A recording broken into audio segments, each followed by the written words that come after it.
ನಮ್ಮ ನಡುವೆ ಇರುವಂಥ ಮತ್ತೋರ್ವ ಮಹಿಳಾ ಮಾಣಿಕ್ಯ ಗಾಯತ್ರಿ ನಾರಾಯಣ್.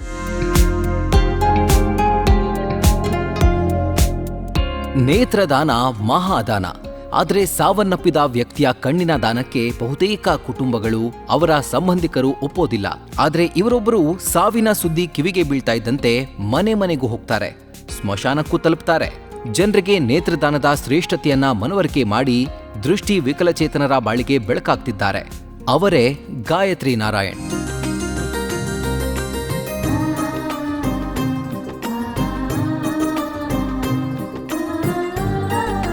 ತುಮಕೂರು ಜಿಲ್ಲೆಯ ಮಧುಗಿರಿ ತಾಲೂಕಿನವರಾಗಿರೋ ಗಾಯತ್ರಿ ನಾರಾಯಣ್ ದಾನಿಗಳು ಮತ್ತು ದೃಷ್ಟಿ ವಿಕಲಚೇತನರ ನಡುವೆ ಸೇತುವೆಯಾಗಿ ಕಳೆದ 35 ವರ್ಷಗಳಿಂದ ಕೆಲಸ ಮಾಡ್ತಿದ್ದಾರೆ. 1988ರಲ್ಲಿ ಚಂದನ ವಾಹಿನಿಯಲ್ಲಿ ಪ್ರಸಾರವಾಗ್ತಿದ್ದ ನೇತ್ರದಾನದ ಕಾರ್ಯಕ್ರಮವನ್ನ ವೀಕ್ಷಿಸಿ ಅದರಿಂದ ಸ್ಫೂರ್ತಿ ಪಡೆದು ನೇತ್ರದಾನಕ್ಕೆ ಜನರ ಒಪ್ಪಿಸುವ ಕೆಲಸದಲ್ಲಿ ನಿರತರಾಗಿದ್ದಾರೆ. 1989ರಲ್ಲಿ ಮೊದಲ ನೇತ್ರದಾನಿಗಳ ನೋಂದಣಿ ಕಾರ್ಯಕ್ರಮವನ್ನ ಆರಂಭಿಸಿದ್ರು. ಮಧುಗಿರಿಯ ರಾಘವೇಂದ್ರ ನರ್ಸಿಂಗ್ ಹೋಮ್ನ ಮಾಲೀಕರು ಹಾಗೂ ವೈದ್ಯ ಡಾಕ್ಟರ್ ಜಯರಾಮ್ ಅವರ ಜೊತೆ ಕೈ ಜೋಡಿಸಿದ್ರು.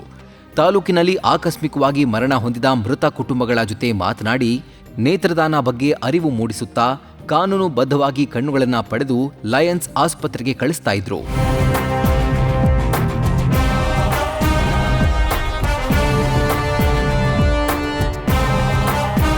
ಮಧುಗಿರಿ ಸುತ್ತಮುತ್ತಲಿನ ಹಳ್ಳಿಯ ಜನರಿಗೆ ನೇತ್ರದಾನದ ಅರಿವು ಮೂಡಿಸುವ ಕಾರ್ಯಕ್ರಮಗಳನ್ನ ಮಾಡುತ್ತಲೇ ಬರ್ತಿದ್ದಾರೆ. ಜನರಿಗೆ ನೇತ್ರದಾನ ಮಾಡುವಂತೆ ಪ್ರೇರೇಪಣೆ ಮಾಡುತ್ತಾ ಬಂದಿದ್ದಾರೆ. ಈ ಕಾರ್ಯದಲ್ಲಿ ತೊಡಗಿದ್ದಾಗ ಕೆಲವೊಮ್ಮೆ ವೈದ್ಯರನ್ನ ತಲುಪುವುದು ಕಷ್ಟವಾಗ್ತಿತ್ತು. ಇದರಿಂದ ನಿಗದಿತ ಸಮಯದಲ್ಲಿ ಕಣ್ಣು ಹೊರತೆಗೆಯುವುದು ಕಷ್ಟವಾಗ್ತಿತ್ತು. ಹೀಗಾಗಿ ಗಾಯತ್ರಿ ನಾರಾಯಣ್ ಅವರು 2017ರಲ್ಲಿ ತಮ್ಮ 57ನೇ ವಯಸ್ಸಿನಲ್ಲಿ ಬೆಂಗಳೂರಿನ ವೈದ್ಯರಿಂದ ಕಣ್ಣನ್ನ ಆಪರೇಟ್ ಮಾಡುವ ತರಬೇತಿ ಪಡ್ಕೊಂಡ್ರು. ಅಂದಿನಿಂದ ಇವರೇ ನೇತ್ರ ಸಂಗ್ರಹ ಮಾಡುವ ಕಾರ್ಯದಲ್ಲಿ ತೊಡಗಿಸಿಕೊಂಡಿದ್ದಾರೆ. ಸುಮಾರು 1000ಕ್ಕೂ ಹೆಚ್ಚು ನೇತ್ರಗಳನ್ನ ಇವರೇ ಹೊರ ತೆಗೆದಿದ್ದಾರೆ. ಅದನ್ನ ಬೆಂಗಳೂರಿನ ಡಾಕ್ಟರ್ ರಾಜ್ಕುಮಾರ್ ಐ ಬ್ಯಾಂಕ್ಗೆ ಕಳಿಸ್ಕೊಟ್ಟಿದ್ದಾರೆ. ಕೇವಲ 10ನೇ ತರಗತಿ ಓದಿರೋ ಇವರು ಇಂಥ ಕಾರ್ಯದಲ್ಲಿ ತೊಡಗಿರುವುದು ಅವರ ಬದ್ಧತೆಯನ್ನ ತೋರಿಸುತ್ತೆ.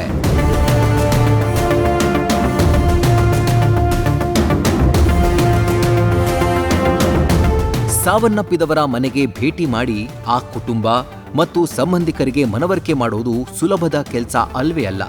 ಆದ್ರೆ ಆ ಕೆಲಸ ಮಾಡಿಲ್ಲ ಅಂದ್ರೆ ಅದೆಷ್ಟೋ ದೃಷ್ಟಿ ವಿಕಲಚೇತನರಿಗೆ ಬೆಳಕಿನ ದರ್ಶನವಾಗುವುದಿಲ್ಲ. ಹೀಗಾಗಿ ಅದೆಷ್ಟೇ ಸವಾಲುಗಳು ಎದುರಾದ್ರೂ ಗಾಯತ್ರಿ ನಾರಾಯಣ್ ಹಿಂದೇಟು ಹಾಕೋದಿಲ್ಲ. ಕಣ್ಣುಗಳ ಸಂಗ್ರಹದ ನಂತರ ಅದನ್ನ ನೇತ್ರ ಬ್ಯಾಂಕ್ಗಳಿಗೆ ಕೋಲ್ಡ್ ಚೈನ್ ಮೂಲಕ ಬೆಂಗಳೂರಿಗೆ ಕಳಿಸ್ತಾರೆ. ಅದೆಷ್ಟೋ ಬಾರಿ ಬಸ್ನಲ್ಲಿ ಕಳಿಸಿದ ಉದಾಹರಣೆಗಳಿವೆ. ಗಾಯತ್ರಿ ಅವರು ದೃಷ್ಟಿ ವಿಕಲಚೇತನರ ನಿಜವಾದ ಬೆಳಕು. ಇವರ ಸೇವೆ ನಿಜಕ್ಕೂ ಪದಗಳಲ್ಲಿ ವರ್ಣಿಸುವುದು ಕಷ್ಟಕರ. ಇವರಿಗೆ ಇವರೇ ಸಾಟಿ.